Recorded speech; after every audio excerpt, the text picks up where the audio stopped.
Hello everyone, कैसे हैं सभी लोग। आई होप आप सभी लोग एकदम बढ़िया होंगे। डियर स्टूडेंट्स, आज के इस वीडियो में हम स्टार्ट करने वाले हैं आपकी क्लास 8 साइंस का एक इंपॉर्टेंट चैप्टर जिसका नाम है सम natural phenomena.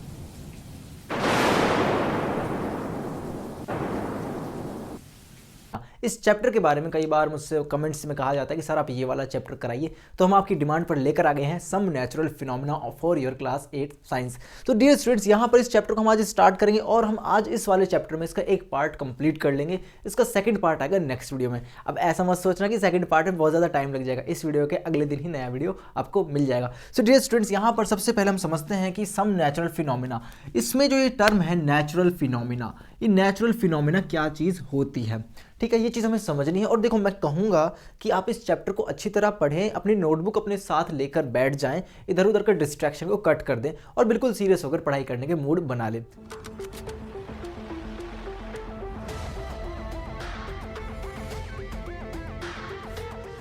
So dear students, यहाँ पर सबसे पहले आता है नेचुरल फिनोमिना। अब ये नेचुरल फिनोमिना क्या चीज़ होती है? देखिए, नेचुरल मतलब होता है प्राकृतिक, जो बिना इंसान के द्वारा किया जाता है, जो अपने आप होता है, बिना इंसान के इनपुट के, यानी बिना इंसान की छेड़खानी के, बिना इंसान के एक्शन के अपने आप होने वाली जो चीज़ें हैं उन्हें हम बोलते हैं नेचुरल।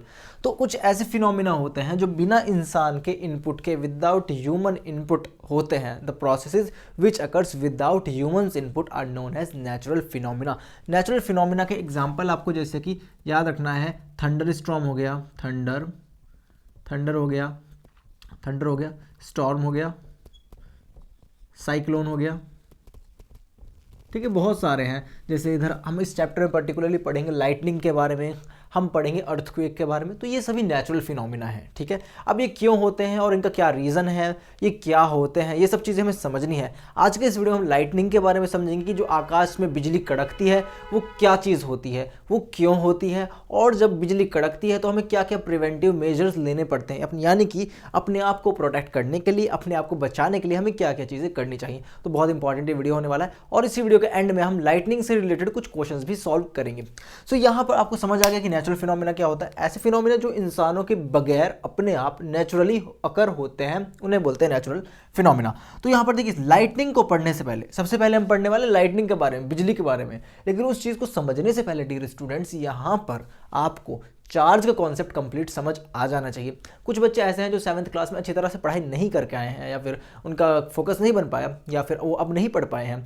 तो उनके लिए भी ये बहुत इंपॉर्टेंट है, क्योंकि मैं बिल्कुल जीरो से चीज़ों को समझाता हूँ। तो डियर स्टूडेंट्स, सबसे पहले यहाँ पर आ जाता है चार्ज के बारे में, पर्टिकुलरली इलेक्ट्रिक चार्ज, ठीक है। इलेक्ट्रिक चार्ज को हमें समझना है, आपको बहुत ज़्यादा इंपॉर्टेंट है इन चीज़ों को समझना, क्योंकि क्लास 9th में, 10th में, 11th में हर जगह ये देखने को मिलेंगे। तो यहाँ पर आज से समझ लो ताकि आसानी हो आगे भी समझने में। तो यहाँ पर देखिए, सबसे पहला जो इलेक्ट्रिक चार्ज होता है क्या चीज़ होती है? It is a fundamental property, यानी कि बहुत ज़्यादा इंपॉर्टेंट फंडामेंटल प्रॉपर्टी है। ये मैटर की एक फंडामेंटल प्रॉपर्टी है। It is a fundamental property of matter.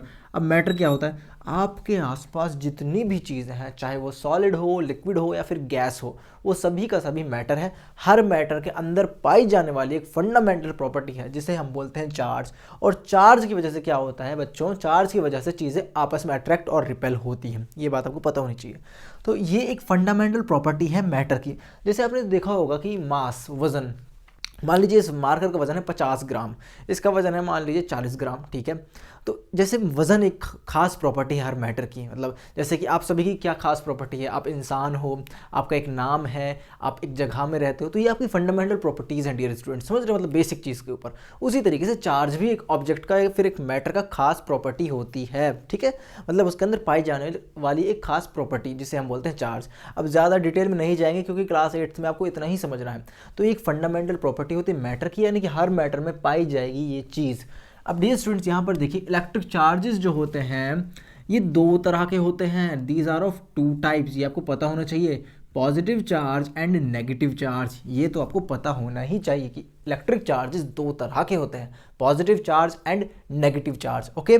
और जो चार्ज की एसआई यूनिट है, इसके बारे में कोई बात नहीं करता, मैं आपको बता देता हूँ। जो चार्ज की सिस्टम इंटरनेशनल यूनिट है डियर स्टूडेंट्स, वो है कूलम्ब। क्या है? कूलम्ब। इसको कूलम्ब बोलो, जो बोलना है बोलो, लेकिन इसकी स्पेलिंग ठीक रखना, COULOMB। कई बार पूछ लेते हैं आपसे एग्जामिनेशंस में कि कूलम की स्पेलिंग क्या, मतलब जो अच्छे एग्जामिनेशन होते हैं वहाँ पर। और इसको डिनोट किया जाता है बच्चों कैपिटल सी से SI यूनिट ऑफ चार्ज को डिनोट किया जाता है, यानी कि कूलम, ठीक है। बात समझ में आई यहाँ तक। अब यहाँ पर देखिए एक चीज़ है यहाँ पर बहुत इंपॉर्टेंट है, ये आपने पहले क्लास 6 और 7 में पढ़ी होगी कि जो लाइक चार्जेस होते हैं, जो एक जैसे चार्जेस होते हैं, वो एक दूसरे को रिपेल करते हैं। रिपेल यानी कि अलग अलग करते हैं। मान लीजिए मेरे पास ये 2 मार्कर हैं, एक सेकंड मैं दूसरा मार्कर लेके आता हूँ, एक सेकंड कैमरा पे ही रहना, मैं देख कर आता हूँ। ओके, मुझे मिल गया इसके जैसा सेम मार्कर। सॉरी डिस्टर्बेंस के लिए, डिस्टर्बेंस क्या, तुम्हें समझाना है तो समझाने के लिए मैं कुछ भी कर सकता हूँ। ये लाइक चार्जेस है, सेम एक जैसे हैं ना, ब्लैक कलर के। अगर लाइक चार्जेस को पास लाया जाएगा तो वो एक दूसरे के पास आने के बजाय ऐसे रिपेल हो जाएंगे, मतलब थोड़ा पास आएंगे फिर रिपेल हो जाएंगे, ऐसे रिपेल, ठीक है। लाइक चार्जेस, एक जैसे जो चार्जेस होते हैं वो पास में आकर रिपेल होते हैं। चाहे आप डियर स्टूडेंट्स, यहाँ पर मेरी बात ध्यान से समझिए मैं क्या कहना चाहता हूँ। अगर आप सेम चार्जेस को, यानी कि मान लीजिए पॉजिटिव और पॉजिटिव चार्ज को पास पास ले आते हैं तो एक दूसरे में रिपेल हो जाएंगे, अलग अलग हो जाएंगे, मतलब पास आने के बजाय अलग अलग हो जाएंगे, रिपेल हो जाएंगे, पास ला ही नहीं सकते आप इनको। मान लीजिए यहाँ पर नेगेटिव चार्ज था, उसके पास आप सिमिलर नेगेटिव चार्ज ले आए तो क्या होगा, रिपेल होगा ना। इस पॉइंट पे वो अलग अलग रिपेल होने लग जाएगा, ऐसे होने लग जाएगा, ठीक है। वहीं पर डियर स्टूडेंट्स अपोजिट जो चार्जेस होते हैं, जो अपोजिट चार्जेस होते हैं वो एक दूसरे को अट्रैक्ट करते हैं डियर स्टूडेंट्स। अब अपोजिट चार्ज जैसे कि पॉजिटिव और नेगेटिव अगर पास पास हैं तो एक दूसरे को अट्रैक्ट करेंगे, ठीक है, ये एक दूसरे को अट्रैक्ट करेंगे। एक सेकंड, ये मान लीजिए पॉजिटिव चार्ज है, ये नेगेटिव चार्ज है, ये दोनों एक दूसरे को अट्रैक्ट करेंगे, ठीक है, पास पास आ जाएंगे positive negative charge. Opposite charges जो होते हैं वो एक दूसरे को अट्रैक्ट करते हैं, ठीक है। Opposite charge attract each other while like charges repel each other. बहुत इंपॉर्टेंट कॉन्सेप्ट है, आपको याद होना चाहिए और ये बहुत इंपॉर्टेंट है, वैसे सब बच्चों को पता होता है। जैसे मैग्नेट के बारे में पढ़ा है ना, सेम पोल होता है, नॉर्थ नॉर्थ रिपेल करता है, साउथ साउथ रिपेल करता है, ये आपको पता है, सेम पोल रिपेल करते हैं। उसी तरीके से यहाँ पर ये चार्जेस का भी फंडा होता है, ठीक है। अब यहाँ पर देखिए बहुत इंपॉर्टेंट चीज़ आपको समझाने वाला हूँ चार्जिंग के बारे में, कि देखिए ये कुछ ऑब्जेक्ट होते हैं जिनको चार्ज किया जा सकता है और रबिंग के द्वारा, मतलब घिसने के द्वारा, या फिर आप बोल सकते हो फ्रिक्शन के द्वारा, ठीक है। आप रबिंग ज़्यादा इसको प्रीफर करें, रबिंग ही करें, क्योंकि कई बार एग्जामिनर काट देता है आपके मार्क्स। तो चार्जिंग बाय रबिंग कैसे होते हैं ये आपको पता होना चाहिए। देखिए क्या करेंगे हम चार्जिंग बाय रबिंग में, यहाँ पर बेसिकली हम 3 केसेस लेंगे, 3 केसेस लेंगे। और ओहो मार्कर बहुत गिरता है मेरा, ये बार बार मार्कर गिरते रहते हैं मेरे। तो यहाँ पर देखिए सबसे पहला केस देखिए, प्लास्टिक रिफिल को पॉलीथीन के साथ रब करते हैं तो क्या होता है बच्चों, प्लास्टिक रिफिल के पास आ जाता है नेगेटिव चार्ज। ये बहुत इंपॉर्टेंट चीज़ बता रहा हूँ आपको, एंट्रेंस एग्जामिनेशन में आता है। प्लास्टिक रिफिल को जब पॉलीथीन के साथ रब किया जाता है तो वहाँ पर जो चार्ज जनरेट हो जाता है रिफिल के पास, प्लास्टिक रिफिल के पास, वो कौन सा चार्ज होता है, वो नेगेटिव चार्ज होता है। ये याद रखने वाली चीज़ है। अभी मैं तुम्हें रीज़न बताऊंगा ऐसा क्यों होता है। अभी दूसरा केस देखो, प्लास्टिक कॉम्ब समझते, कंघा जो होता है बाल काटने वाला, प्लास्टिक जो कॉम्ब होता है अगर उसे हम ड्राई हेयर के साथ रब कर दें तो वहाँ पर प्लास्टिक कॉम्ब के पास कौन सा चार्ज आ जाएगा बच्चों, नेगेटिव चार्ज आ जाएगा, ठीक है। ये आपको याद रखना है, बहुत इंपॉर्टेंट चीज़ बता रहा हूँ। उसके बाद देखिए इन्फ्लेटेड बलून, इन्फ्लेटेड है फूला हुआ बलून, ठीक है। बलून को जब फुला दिया जाता है और उसे अगर वुलन क्लॉथ से बच्चों रब कर दिया जाए तो वहाँ पर उस इन्फ्लेटेड बलून के पास कौन सा चार्ज आएगा, नेगेटिव चार्ज आएगा। ये 3 ऐसे केसेस हैं जहाँ पर हम ऑब्जेक्ट को रब करते हैं दूसरे ऑब्जेक्ट के साथ। ऑब्जेक्ट कौन कौन से होते हैं वो आपको याद कर लेने हैं, ये याद करने वाली चीज़ है कि प्लास्टिक रिफिल को पॉलीथीन के साथ जब हम रब करते हैं तो यहाँ पर प्लास्टिक रिफिल के पास नेगेटिव चार्ज आता है। प्लास्टिक कॉम्ब को जब हेयर्स के साथ रब किया जाता है वहाँ पर भी अगेन नेगेटिव चार्ज आता है। और इन्फ्लेटेड बलून को जब रब किया जाता है वुलन क्लॉथ के साथ तो भी वहाँ पर नेगेटिव चार्ज आता है। प्लीज़ इन्हें याद कर लें। अभी मैं बताऊंगा क्यों याद करने को बोल रहा हूँ, क्योंकि एंट्रेंस एग्जामिनेशन डायरेक्ट पूछता है, इसमें लॉजिक नहीं पूछता बच्चों आपसे। अभी लॉजिक क्या है वो मैं आपको बताऊंगा, लेकिन वो बहुत ज़्यादा ऐसा नहीं कि मतलब एक बहुत ज़्यादा कॉमन चीज़ है, वो थोड़ा सा एडवांस चला जाता है हल्का सा, लेकिन आपको ये याद होना चाहिए। वहीं पर डियर स्टूडेंट्स, वहीं पर एक इंपॉर्टेंट चीज़ यहाँ पर आती है, ये बहुत इंपॉर्टेंट बताने वाला हूँ। ग्लास रॉड को डियर स्टूडेंट्स, ग्लास रॉड को जब सिल्क क्लॉथ के साथ रब किया जाता है, ग्लास रॉड को जब सिल्क क्लॉथ के साथ रब किया जाता है तो ग्लास रॉड के पास हमेशा पॉजिटिव चार्ज आता है। तो 3 तो नेगेटिव चार्ज वाले केस हो गए। प्लास्टिक रिफिल को पॉलीथीन के साथ रब करने पर नेगेटिव चार्ज, प्लास्टिक कॉम्ब को हेयर के साथ रब करने पर नेगेटिव चार्ज, वहीं पर इन्फ्लेटेड बलून को वुलन क्लॉथ के साथ रब करने के बाद negative charge on inflated balloons.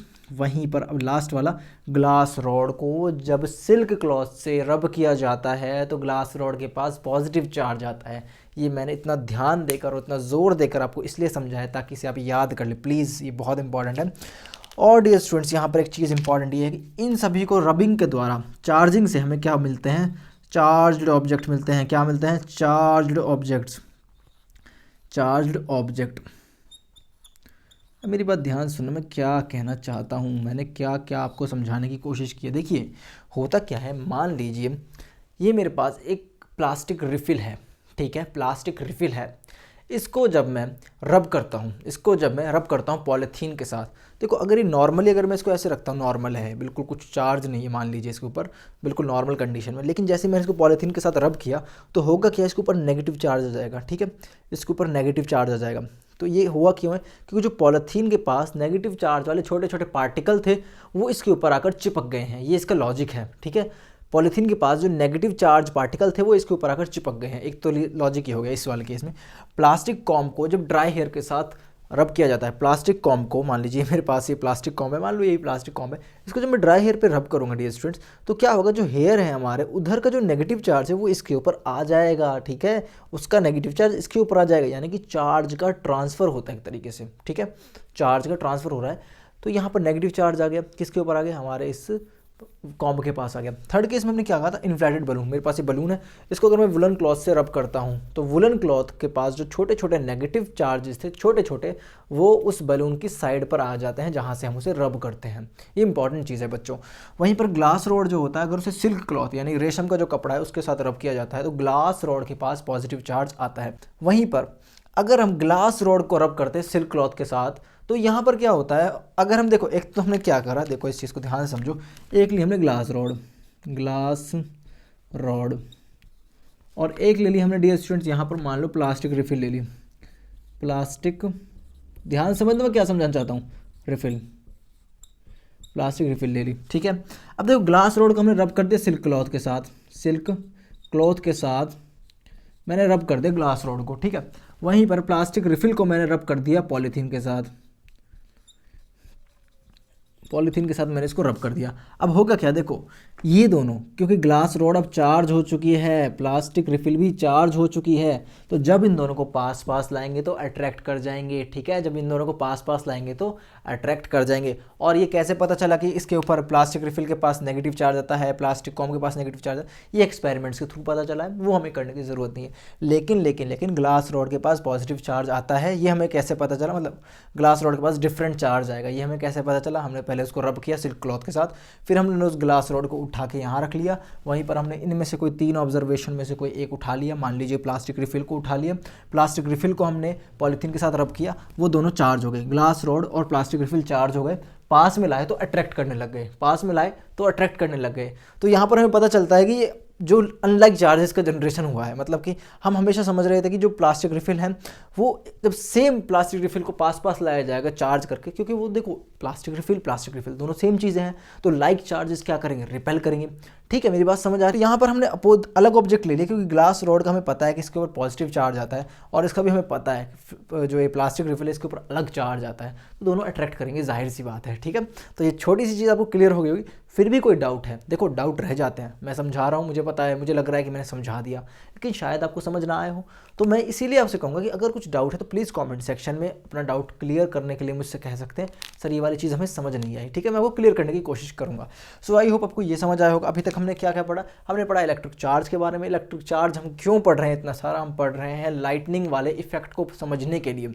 तो इलेक्ट्रिक चार्ज का हमने पढ़ा कि ये फंडामेंटल यूनिट होता है, फंडामेंटल प्रॉपर्टी होता है मैटर का, इलेक्ट्रिक चार्ज 2 तरह के, positive and negative. Same charge यानी लाइक चार्ज एक दूसरे को रिपेल करेंगे, अपोजिट चार्ज एक दूसरे को अट्रैक्ट करेंगे। वहीं पर मैंने आपको चार्जिंग का बताया, रबिंग के द्वारा किया जा सकता है। 4 हमारे यहाँ पर केसेस हैं। पहले 3 केसेस पर नेगेटिव चार्ज आएगा, प्लास्टिक रिफिल को जब पॉलीथीन के साथ रब किया जाएगा नेगेटिव चार्ज। प्लास्टिक कॉम को जब रब किया जाएगा ड्राई हेयर के साथ तो इसके ऊपर भी negative charge. And same goes for the inflated balloon when it is rubbed with the woollen cloth. वहीं पर सिर्फ एक ही ऐसा केस था जहां पर हमें पॉजिटिव चार्ज मिलता है, ये आपको याद रखना है, ग्लास रॉड को जब सिल्क क्लॉथ के साथ रब किया जाता है। अगर आपको अच्छी तरह समझ आ गया है, बिल्कुल क्लियर हो गया, तो प्लीज़ बच्चों जो ये 4 चीज़ें हैं ना, plastic refill rubbed with polythene और ये सारा जो है जितना यहाँ तक, ये 4 पॉइंट 1 2 3 4, ये चारों के चारों पॉइंट प्लीज़ कमेंट सेक्शन में लिख दो ताकि मैं समझ पाऊँ कि आपको समझ आ रहा है और मुझे देखने में बहुत अच्छा लगेगा। मैं आपको कमेंट को एक हार्ट जरूर दे दूंगा। सो डियर स्टूडेंट्स, मैं उम्मीद करता हूँ आप ये लिख रहे हैं, वीडियो को पॉज करें और चारों को 4 पॉइंट जल्दी से कमेंट सेक्शन में लिख। आई होप आपने लिख दिया होगा dear students. So without wasting any time चलिए हम आगे बढ़ते हैं और लाइटनिंग वाला इफेक्ट को समझ लेते हैं। सो चलिए गाइस, हम आगे बढ़ते हैं और पढ़ लेते हैं कि जो लाइटनिंग होती है वो कैसे होती है। देखिए बहुत ज़्यादा इंपॉर्टेंट है इसको समझना और बहुत आसान है, बहुत ही आसान भाषा में आपको समझाने वाला हूँ। देखिए जो लाइटनिंग होती है यानी बिजली का जो कड़कना होता है वो कैसे फॉर्म होता है, इस चीज़ को ध्यान रखना कि जो क्लाउड होता है डियर स्टूडेंट्स, उसका जो टॉप एरिया होता है, क्लाउड के टॉप एरिया में हमेशा कौन सा चार्ज इकट्ठा होता है, पॉजिटिव होता है। कौन सा? पॉजिटिव। इस चीज़ को याद रखना।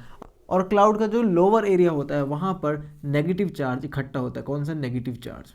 ठीक है, ये याद रखना है, बहुत इंपॉर्टेंट चीज़ें बता रहा हूँ आपको, नेगेटिव चार्ज। ठीक है। और ग्राउंड जो होता है डियर स्टूडेंट्स, अक्सर जो ग्राउंड होता है देखा गया है कि वहाँ पर हमेशा पॉजिटिव चार्ज ज़्यादा पाया जाता है। कौन सा चार्ज? Positive charge. ये आपको याद रखना है, पॉजिटिव चार्ज। ओके।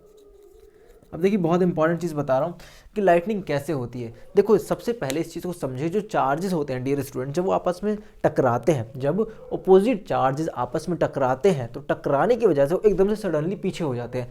जब वो पास में टकराते हैं तो वहाँ पर स्पार्क जनरेट होते हैं। क्या जनरेट होते हैं? स्पार्क। स्पार्क यानी कि चिंगारी जैसा। ठीक है।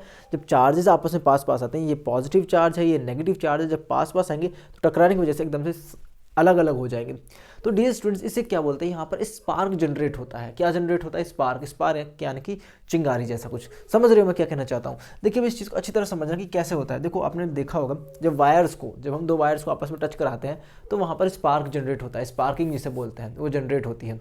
क्यों जनरेट होती है? क्योंकि वहाँ पॉजिटिव नेगेटिव चार्ज आपस में कई बार टकरा जाते हैं, जिसकी वजह से स्पार्किंग जनरेट होती है। अब यहाँ पर मेरी बात ध्यान से समझना कि जो बादल का अपर एरिया है, ये कौन सा एरिया है?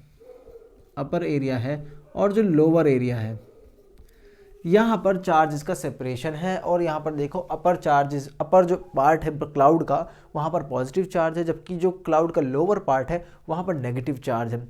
और डियर स्टूडेंट, जो ग्राउंड है यहाँ पर इधर हमें पॉजिटिव चार्ज देखने को मिल रहा है। ये चीज़ आपको समझ आ गई होगी, अभी तक याद हो गया होगा।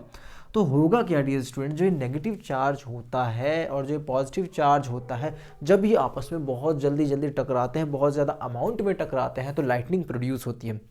ठीक है। तो होता क्या है एक्चुअल में, देखो क्या होता है। जो नेगेटिव चार्ज होता है बच्चों, ये नेगेटिव चार्ज ट्रैवल करता है नीचे ग्राउंड की तरफ, और ये नेगेटिव चार्ज नीचे आता है धीरे धीरे। नेगेटिव चार्ज नीचे आता है धीरे धीरे। और डियर स्टूडेंट्स, ये जो ग्राउंड पर पॉजिटिव चार्ज प्रेजेंट था इसके साथ टकरा जाता है, जिसकी वजह से कई बार ज़मीन पर बिजली गिरती है, और यहाँ पर एक इंपॉर्टेंट चीज़ ये है कि जो ये नेगेटिव चार्ज है, ज़रूर नहीं है ये नीचे आएगा, ये नीचे आएगा, ये तो आएगा, लेकिन जो ये पॉजिटिव चार्ज है ये भी इधर इस नेगेटिव चार्ज की तरफ आगे बढ़ेगा। यानी कि ऊपर से आ रहा है नेगेटिव चार्ज और ज़मीन से जा रहा है पॉजिटिव चार्ज। तो डियर स्टूडेंट्स, ऐसे कुछ इस तरीके से बिजली कड़कती है। और एक्चुअल में जो बिजली की डायरेक्शन होती है वो ज़मीन से क्लाउड की तरफ होती है। कहाँ से कहाँ तक बच्चों? ज़मीन से क्लाउड की तरफ, क्योंकि जो ज़मीन पर पॉजिटिव चार्ज है वो ऊपर ट्रैवल करता है, और जो नेगेटिव चार्ज है डियर स्टूडेंट्स इधर क्लाउड का, ये थोड़ा सा नीचे आता है, और ये जो पॉजिटिव चार्ज है ऊपर जाता है तो बिजली कड़कती है। और बिजली की डायरेक्शन होती है from ground to the clouds. लेकिन देखने में ऐसा लगता है कि आसमान से नीचे बिजली गिर रही है। एक्चुअल में क्या होता है डियर स्टूडेंट्स, ये पॉजिटिव चार्ज जब धीरे धीरे ऊपर जाता है और इस नेगेटिव चार्ज से मिल जाता है, ठीक है, तो वहाँ पर जो डायरेक्शन बन के आती है वो होती है ग्राउंड से लेकर क्लाउड तक। देखो ऐसा नहीं है कि ये जो नेगेटिव चार्ज है ज़मीन पर नहीं आता, ये आता है, लेकिन ज़्यादा जो हमारा ये ज़मीन वाला चार्ज पॉजिटिव है ये ऊपर की तरफ मूव करता है। ठीक है। तो इस वजह से हम कहें जो डायरेक्शन होती है लाइटनिंग की वो कहाँ होती है? ग्राउंड से क्लाउड तक, यानी ग्राउंड से जाती है बिजली आसमान तक। कितना अजीब सा लग रहा है ना सुनकर कि ग्राउंड से जाती है आसमान तक, लेकिन साइंटिफिक रीज़न इसके पीछे यही है और साइंटिफिक थियरीज भी यही कहती है। अब यहाँ पर देखो लाइटिंग 2 जगह प्रोड्यूस हो सकती है, या तो ज़मीन से क्लाउड की तरफ 2 जगह प्रोड्यूस होगी। पहला ग्राउंड से क्लाउड तक, एक तो ये होगा। दूसरा क्या होगा बच्चों, जो ये लाइटनिंग होगी डियर स्टूडेंट्स, यहाँ पर देखो ऊपर कौन सा चार्ज है, पॉजिटिव चार्ज, यहाँ पर कौन सा चार्ज है, नेगेटिव चार्ज है। तो ये पॉजिटिव और नेगेटिव आपस में इंटरेक्ट करेंगे या नहीं करेंगे, क्लाउड और क्लाउड के बीच में, यानी कि cloud cloud cloud cloud interaction होगा, यानी कि जो पॉजिटिव और नेगेटिव चार्ज क्लाउड के पास है, अपर जो पार्ट है क्लाउड का जहाँ पर पॉजिटिव चार्ज है, और जो लोअर पार्ट है क्लाउड का यहाँ पर नेगेटिव चार्ज है, ये आपस में चिपक जाते हैं, आपस में मिल जाते हैं और यहाँ पर स्पार्किंग जनरेट होती है, ठीक है। और जब ये आपस में से मिलते हैं तो ट्रांसफर हो जाता है चार्ज का। देखो होता क्या है, जो ट्रांसफर होता है चार्ज किसे बोलते हैं, डिस्चार्ज। क्या बोलते हैं, डिस्चार्ज, ठीक है। अब यहाँ पर देखो दो हमारे पास पॉसिबिलिटी है, ग्राउंड से क्लाउड की तरफ चार्ज जाएगा या फिर क्लाउड और क्लाउड के बीच में चार्जेस आपस में टकराएंगे। अब इसको स्टेप में देखते हैं। सबसे पहले क्या होगा, जो पॉजिटिव चार्ज होता है वो एक्यूमुलेट हो जाता है, एक्यूमुलेट यानी कि इकट्ठा हो जाता है near the upper edges of the cloud, यानी कि क्लाउड की जो ऊपरी सतह है वहाँ पर पॉजिटिव चार्ज इकट्ठा हो जाएंगे। दूसरा पॉइंट है नेगेटिव चार्ज वहीं पर क्या होता है, नियर द लोअर एजेस यानी नीचे वाले एरिया, क्लाउड के नीचे वाले एरिया में इकट्ठा हो जाते हैं आपके नेगेटिव चार्जेस, ठीक है। अब यहाँ पर क्या होगा, due to the presence of large amount of charge, इतने ज़्यादा अमाउंट ऑफ चार्ज के होने की वजह से दे मीट, ये चार्जेस मिल जाते हैं। अब मिलने की वजह से क्या होगा, वहाँ पर स्पार्किंग जनरेट होगी। Thus a sudden discharge process takes place, एक डिस्चार्ज प्रोसेस टेक्स प्लेस होती है, यानी कि डिस्चार्ज हो जाता है जिसकी वजह से लाइटनिंग होती है। अब डिस्चार्ज क्या होता है, देखो जब ये नेगेटिव चार्ज और ये पॉजिटिव चार्ज, मतलब ग्राउंड से जब क्लाउड की तरफ जा रहा था हमारा चार्जेस का फ्लो, यानी कि हमारी लाइटनिंग ग्राउंड से जा रही थी आसमान की तरफ डियर स्टूडेंट्स, तो यहाँ पर क्या हो रहा था, चार्जेस का ट्रांसफ़र हो रहा था from ground to the cloud, from ground to the cloud. तो इसे बोल देंगे हम डिस्चार्ज, यानी कि चार्जेस का एक पोजीशन से यानी एक बॉडी से दूसरे बॉडी में चले जाना। तो यहाँ पर हमारे पास क्या हो रहा था बच्चों, डिस्चार्ज की अगर हम बात करते हैं तो ग्राउंड से समझ आ रहा है ना मैं क्या कह रहा हूँ, थोड़ा अजीब लग रहा होगा कि ग्राउंड से जाता है इलेक्ट्रिसिटी, मतलब ग्राउंड से बिजली कड़कती है आसमान की तरफ, तो ग्राउंड टू क्लाउड जाता है एक तो, पर सच्चाई यही है, ग्राउंड से क्लाउड की तरफ। दूसरा क्लाउड से क्लाउड की तरफ, यानी इलेक्ट्रिक जो डिस्चार्ज है डियर स्टूडेंट्स वो कहाँ से कहाँ होगा, ग्राउंड टू क्लाउड होगा, यानी कि ज़मीन से चार्जेस जो हैं वो ट्रांसफ़र हो जाएंगे बादलों की तरफ। एक तो ये हो गया, इसको बोल देंगे इलेक्ट्रिक डिस्चार्ज। दूसरा इलेक्ट्रिक डिस्चार्ज होगा बिटवीन द क्लाउड्स, यानी कि एक क्लाउड से दूसरे क्लाउड के बीच में इलेक्ट्रिक डिस्चार्ज होगा। इलेक्ट्रिक डिस्चार्ज क्या है बच्चे, शायद अब भी कन्फ्यूज़ है। इलेक्ट्रिक डिस्चार्ज वो प्रोसेस है जिसमें चार्जेस एक बॉडी या फिर एक ऑब्जेक्ट या फिर एक जगह से दूसरी जगह पहुंच जाते हैं, ठीक है, चार्जेस पहुंच जाते हैं, उसे बोलते हैं इलेक्ट्रिक डिस्चार्ज। इलेक्ट्रिक डिस्चार्ज यहाँ पर क्या हो रहा है, पॉजिटिव और नेगेटिव आपस में टकरा रहे हैं, उसकी वजह से ट्रांसफर हो रहा है। तो मेरी बात समझ आई कैसे कैसे यहाँ पर बिजली कड़कती है, आपसे हमेशा यही पूछेगा कि बिजली क्यों कड़कती है, आपको बताना है।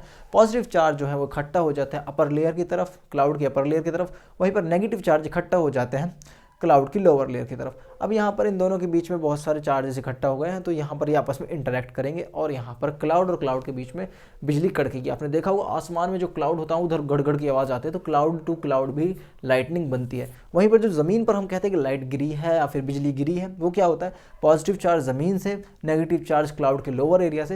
ये नेगेटिव चार्ज धीरे धीरे नीचे आता है, लेकिन ये पॉजिटिव चार्ज है ये तुरंत ऊपर से ऊपर चला जाता है, पॉजिटिव चार्ज ज़मीन से ऊपर चला जाता है, मतलब कि ऊपर तरफ जाने लगता है। देखो कंफ्यूज मत हो, मेरी बात ध्यान से सुनो मैं क्या कहना चाह रहा हूँ, मुझे लगता है बच्चे कंफ्यूज हो गए हैं। देखो क्लाउड से ये नेगेटिव चार्ज नीचे आ रहा था, ये बात सबको समझ आ गई, लेकिन उसी समय क्या हो रहा था, ये पॉजिटिव चार्ज भी ऊपर जा रहा था। तो पॉजिटिव चार्ज जब ग्राउंड से ऊपर जा रहा है और नेगेटिव चार्ज जब क्लाउड से नीचे आ रहा है, तो यहाँ पर बच्चों क्या होगा, जो डायरेक्शन होगी लाइटनिंग की, जो प्रोड्यूस हुई है लाइटनिंग, वो कहाँ से कहाँ होगी, क्योंकि देखो जो लाइटनिंग होती है, इलेक्ट्रिसिटी होती है, वो पॉजिटिव से नेगेटिव की तरफ बढ़ती है, इलेक्ट्रिक करंट पॉजिटिव से नेगेटिव की तरफ बढ़ता है। उसी वजह से बच्चों यहाँ पर जो ज़मीन है वहाँ पर पॉजिटिव है और ये क्लाउड है नेगेटिव है, तो यहाँ पर डायरेक्शन क्या होगी, पॉजिटिव टू नेगेटिव। तो यहाँ पर ये पॉजिटिव से नेगेटिव की तरफ चले जाएगा, कौन, लाइटनिंग की डायरेक्शन बता रहा हूँ मैं, ठीक है। तो इस तरीके से हम कहेंगे कि ज़मीन पर बिजली गिरी है, जबकि होता क्या है कि ज़मीन से बिजली उत्पन्न कर दी, एक तरीके से उत्पन्न नहीं हुई, बस वो डायरेक्शन है उसकी, हालांकि ज़मीन पर इसका इफेक्ट देखने को मिलेगा, ठीक है।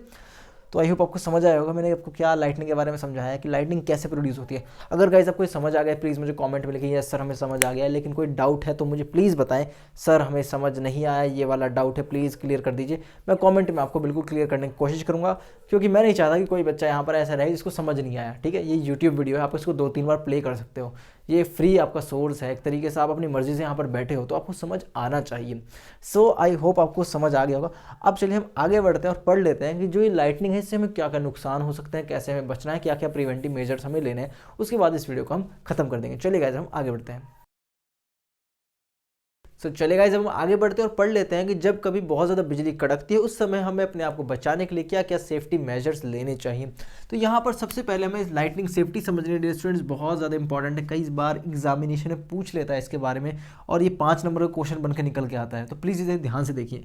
देखिए सबसे पहले यहाँ पर आता है हमें अपने लिए सबसे पहले एक सेफ जगह ढूंढनी पड़ेगी। Finding a safe place is very important, ठीक है। अब ये सेफ प्लेस क्या हो सकती है, ये आपका घर हो सकता है, बिल्डिंग हो सकती है, या फिर एक कार हो सकती है, एक बस हो सकती है जो कम्प्लीटली ढकी हुई हो, कम्प्लीटली क्लोज्ड हो। एक घर हो सकता है, बिल्डिंग हो सकती है, या फिर एक क्लोज्ड डोर बस और कार। ध्यान रखिए जो बस है और कार है उसके दरवाजे कम्प्लीटली क्लोज होने चाहिए, ये एक सेफ जगह मानी जाती है।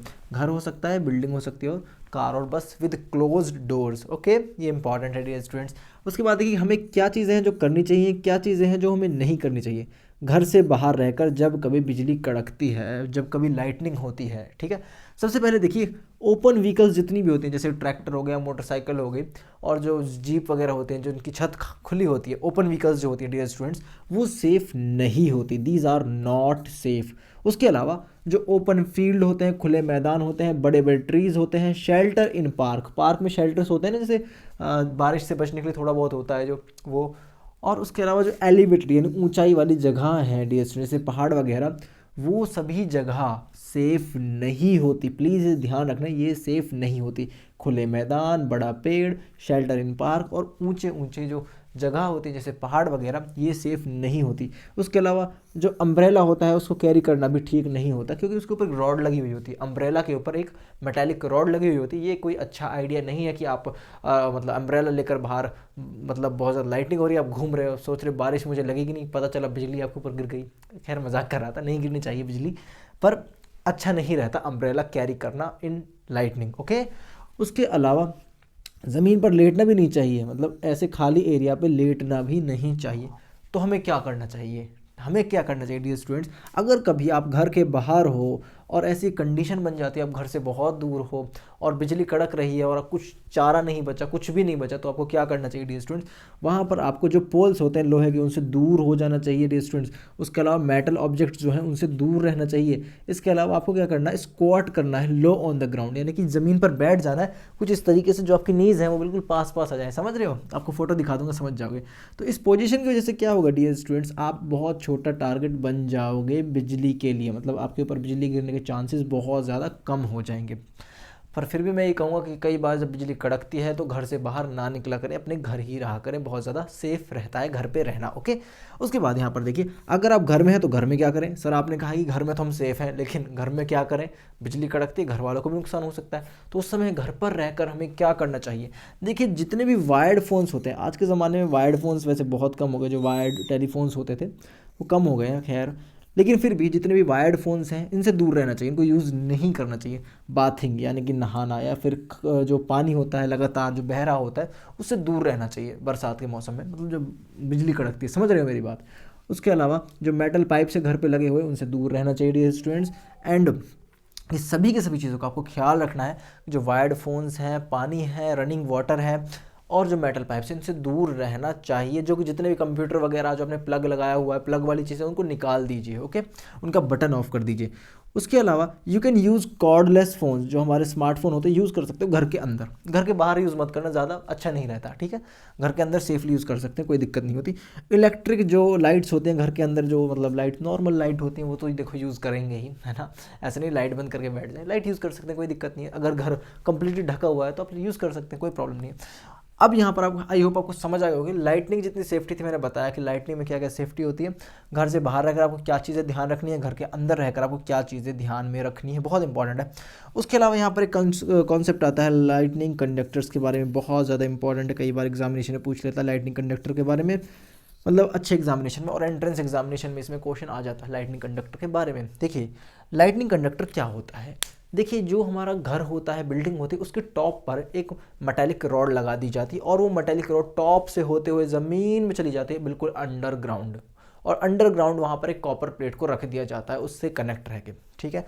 उसकी वजह से क्या होता है, जब कभी बिजली कड़कती है डियर स्टूडेंट, उस रॉड के ऊपर लगती है, उस रॉड के ऊपर जब बिजली लगेगी तो वो सारा का सारा जो इलेक्ट्रिक करंट है, मतलब देखो जो बिजली होती है इलेक्ट्रिक, जो ये लाइटनिंग डियर स्टूडेंट्स है, ये क्या है, इलेक्ट्रिक करंट है एक तरह का, जो बहुत शॉर्ट टाइम के लिए रहता है लेकिन हाई वोल्टेज का रहता है, बहुत ज़्यादा खतरनाक रहता है। तो क्या होगा, मान लो ये हमारा घर है, ये बिल्डिंग है, बिल्डिंग के ऊपर मैंने इसको लगा दिया मटैलिक रॉड को। अभी मटैलिक रॉड होते होते होते होते बिल्कुल ज़मीन के नीचे चली गई और यहाँ अर्थ में हमने एक कॉपर प्लेट लगा दी। अब जो यहाँ पर इलेक्ट्रिक चार्ज लगा था या फिर बिजली टकराई थी, वो उस सारे के सारा चार्ज यहाँ पर कॉपर प्लेट में ट्रांसफ़र कर देगा और जो कॉपर प्लेट अर्थ के अंदर वहाँ पर है वो सारे के चार्ज को एब्जॉर्ब कर लेगी, उसको कुछ नहीं होगा। मतलब बिल्डिंग जो है हमारे घर की, उसको सेफ रखा जा सकता है with the help of lightning conductors. देख लीजिए क्या कहना चाहता हूँ। A device use to protect buildings from lightning. Examination पूछ सकता है 1 वर्ड क्वेश्चन में, 1 मार्क क्वेश्चन में, एमसीक्यू में, कि एक ऐसा डिवाइस बताइए जिसकी वजह से आप अपने घरों को सेफ रख सकते हैं। तो आपको कहना है लाइटनिंग कंडक्टर की वजह से सेफ रख सकते हैं। ये क्या होता है, एक मटैलिक रॉड होती है जो टॉलर देन द बिल्डिंग से थोड़ी सी ऊंची होती है और इसका एक एंड जो होता है वो बिल्डिंग से ऊपर होता है और एक एंड ज़मीन के नीचे होता है। One and is open in the air and other and is buried, यानी कि दबा हुआ, ज़मीन के नीचे गड़ा हुआ होता है, डीप इनटू द अर्थ के नीचे। अब यहाँ पर देखिए, वैन लाइटनिंग स्ट्राइक, जब कभी लाइटनिंग इससे टकराती है इस रॉड के ऊपर वाले खाली वाले पार्ट से जो एयर में एक्सपोज थी, तो क्या होता है, जो सारे का सारा चार्ज होता है वो ट्रांसफ़र हो जाता है कॉपर प्लेट के पास जो अर्थ के पास होती है, अर्थ में लगी हुई होती है। और इधर जो फिनोमिना, इधर जो प्रिंसिपल यूज़ होता है उसे बोलते हैं अर्थिंग। क्या बोलते हैं, अर्थिंग, EARTHING, इसे बोलते हैं अर्थिंग, ठीक है। तो अर्थिंग की वजह से ये कौन से प्रिंसिपल पर वर्क करता है लाइटिंग कंडक्टर, अर्थिंग पर। अब देखो मैं क्या कहना चाहता हूँ, मेरी बात ध्यान से सुनो, इसको मिटा देता हूँ, यहाँ पर देखो ध्यान से देखो बस, फिर इसके बाद ये लेक्चर में ख़त्म करता हूँ। इसके क्वेश्चंस का मैं सोच रहा हूँ एक अलग ही वीडियो बना दूंगा, डोंट वरी। देखो यहाँ पर क्या होता है, मान लो ये हमारी बिल्डिंग है, मेरी ड्राइंग बहुत अच्छी नहीं है, ठीक है, हंसना मत भाई, कोई जो हंस रहा है, बच्चे हंस रहे होंगे, अरे सर आपको तो ड्राइंग बनानी नहीं आती। कोई बात नहीं, मुझे नहीं आती तो तुम्हें तो आती है ना बच्चों। देखो ये मान लो हमारा घर है, यहाँ पर हमने ये घर है, ये ज़मीन है, ठीक है, यहाँ पर हमने एक मेटालिक रॉड लगा दिया, यहाँ पर इसको सीधा बनाते हैं, यहाँ पर एक मेटालिक रॉड हमने लगा दिया है, ठीक है, अर्थ के अपने घर के ऊपर ये हमने मेटालिक रॉड लगा दिया है और ये जाते जाते ज़मीन के नीचे आ जाएगी और यहाँ अर्थ में कॉपर प्लेट को हम लगा देंगे। ये क्या है बच्चों, कॉपर प्लेट। कॉपर का साइन क्या होता है, सिंबल क्या होता है कॉपर का, बच्चों मुझे बताओ, Cu होता है। क्या होता है, Cu। यहाँ पर हमने मेटल का प्लेट लगाया, कोई भी लगा सकते हैं जो इलेक्ट्रिसिटी को कंडक्ट करे। जैसे ही यहाँ पर बिजली आती है, किस पर, इस मेटेलिक रॉड पर बिजली आ जाती है तो सारे का सारा चार्ज ज़मीन पर चला जाता है और यहाँ इस कॉपर प्लेट में इकट्ठा हो जाता है। तो जितना भी वो चार्ज है वो सारे का सारा इस मेटल रॉड से ज़मीन के नीचे ट्रांसफ़र कर दिया जाता है और इस प्रोसेस को हम बोलते हैं earthing. The transfer of charge, the transfer of electric current from the body to the earth, यानी कि बॉडी से अर्थ की तरफ जो इलेक्ट्रिक करंट को पहुंचा दिया जाता है तो उसे बोलते हैं हम अर्थिंग। अर्थिंग से क्या होता है, जो इलेक्ट्रिक करंट इधर उधर हमें लग सकता था, घर में नुकसान पहुंचा सकता था, वो घर में नुकसान पहुंचाने की बजाय ज़मीन पर जाकर ख़त्म हो गया, अर्थ ने उसको एब्जॉर्ब कर लिया, ठीक है। तो ये फंडा है इसका। आई होप आपको समझ आया होगा कि कैसे वर्क करता है, ये लाइटिंग कंडक्टर का कॉन्सेप्ट समझ आया होगा। इलेक्ट्रोस्कोप यहाँ पर रह जाता है। इलेक्ट्रोस्कोप क्या होता है, इलेक्ट्रोस्कोप यहाँ पर रह जाता है। इलेक्ट्रोस्कोप हमें बताता है कि पर्टिकुलर चीज़ में चार्ज है या नहीं है, चार्ज और अनचार्ज बॉडी के बारे में वो हमें बता देता है। उसके बारे में हम बात करेंगे नेक्स्ट वीडियो में। उसके लिए एक लाइव एक्सपेरिमेंट मैं सोच रहा हूँ करने के लिए, आपको मतलब एक एक्सपेरिमेंट करके आपको दिखाऊंगा। सो गाइज आई होप आपको ये कॉन्सेप्ट समझ आया होगा। अगर आपको वीडियो अच्छी लगे प्लीज़ इस वीडियो को लाइक करें। नेक्स्ट पार्ट जल्दी से जल्दी मैं अपलोड करने की कोशिश करूँगा। जब ये वीडियो अपलोड होगी उससे अगले दिन ही नेक्स्ट पार्ट अपलोड हो जाएगा बिल्कुल। सो गाइज अगर आपको वीडियो अच्छा लगा इस वीडियो को लाइक करें, अपने दोस्तों के साथ ज़रूर शेयर करें। अगर और आपको जो भी डाउट है प्लीज़ मुझे बताएं कि सर हमें ये डाउट है, समझ नहीं आया। और अगर आपको अच्छी तरह समझ आ गया है तो आपको क्या करना है, कमेंट में जाकर एक हार्ट दे देना है मुझे, मतलब एक हार्ट ड्रॉप कर देना है इमोजी वाला, ठीक है। सो गाइज मिलते हैं नेक्स्ट वीडियो में, तब तक के लिए अपना ख्याल रखना, टेक केयर, बाय।